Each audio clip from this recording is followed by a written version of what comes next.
انسان د الله سبحانه و تعالی په د مخلوقاتو کې د ټولو نه مکرم مخلوق او د ټولو نه مشرف او عزتمن مخلوق ولقد کرمنا بني آدم. قسم دې د انسان ته موږ ډیر ناشنا کرامت ورکړي. د ټول نظام هم د د لپاره روان دی. یو حدیث کې راغلی دی وایي چې کله الله سبحانه و تعالی انسان پیدا کو او د په باره کې ملائکو ته خبر ورکو د تحولات او حالات او وروسته دته د نیکو اعمالو په وجه باندې د الله قرب او جوار او جنت.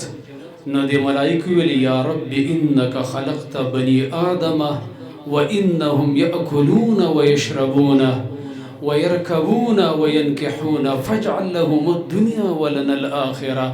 یالله تا د انسانان پیدا کړل او د دنیا نعمتونه خوراکونه اسکاکونه د دې سورلۍ د دې د زنانو سره نکاح کول دا دې دوی ته ورکړ. فاجعل لهم الدنيا ولنا الاخره.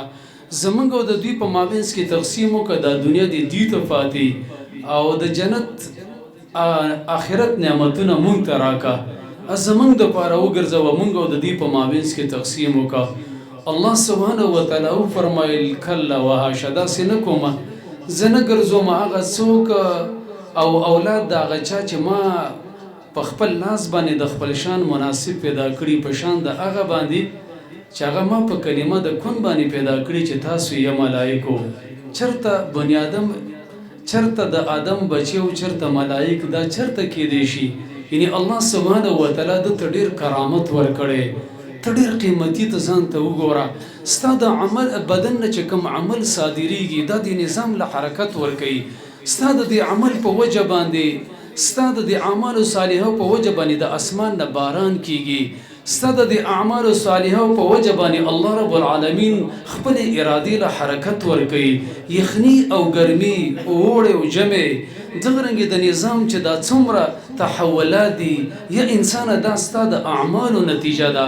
دا ستاسو د اعمالو په وجه باندې داسې کیږي. لکه دا خبره د قرآن او د حدیث نه ثابته ده. زما عزتمندو داسې مکرم او د شرافت ولا مخلوق چې کله پیدا کونو ملائکې ته په سجده باندې واچولې او ته ویل چې دې ته سجده وکړو دله داسې اعزاز ورکو. وعلم آدم الاسماء كلها. الله سبحانه و تعالی دته علم ورکو. علم د لغت علم د خپل معرفت او بیا د الله سبحانه و تعالی چې په ده باندې کوم احسانات وکړ په هغې کې د ټولو نه عظیم نعمت د رب العالمین معرفت د الله سبحانه و تعالی پہچان د الله سره تعلق. سلف ویل دي وعجبت لمن يؤمن بالله سبحانه وتعالى ثم لا يطلبه ولا يسعى لمرضاته. زه تعجب کوم په هغه چا باندې چې یو سړی رب العالمین مني په الله باندې ایمان سدي د الله کمال او معلومي د الله عظمت د الله قدرت او طاقت د الله سبحانه و تعالی صفات او افعال دا مني دای پیژاندلی. یو سړی الله مني ثم لا يطلبه ولا يسعى لمرضاته به په دې الله پسې منډه نه واخلي د الله سبحانه و تعالی د راضي کولو دپاره کوشش نه کوي. دا جان او مال د الله دپاره نه قربانوي. وایي زه تعجب کوم په داسې انسان باندې. زما عزتمندو د انسانانو فطرت دا دی او د دوی نیچر او طبیعت دا دی چې کله ورته د یو کمال د یو ګټې والا شی معلوم شي په هغې پسې منډه واخلي. لکه مثلا که موږ ته وویلی شي چې په دغه ځای کې 1,00,000 روپۍ میلاویږي لږ غوندې کوشش او سړی چې لږه غوندې منډه ووهي په 2-3 منډه کې 1,00,000 روپۍ دغه ځای کې میلاویږي. د مثال په طور باندې موږ او تاسو به ټول په هغې پسې منډه ووهو. دا مشران خلاصه کې دا ماشومان دا کچي کچي ماشومان به زموږ نه مخکې کېږي او موږ به د دې نه مخکې کېږو ځکه چې دغه ځای کې پیسې میلاویږي.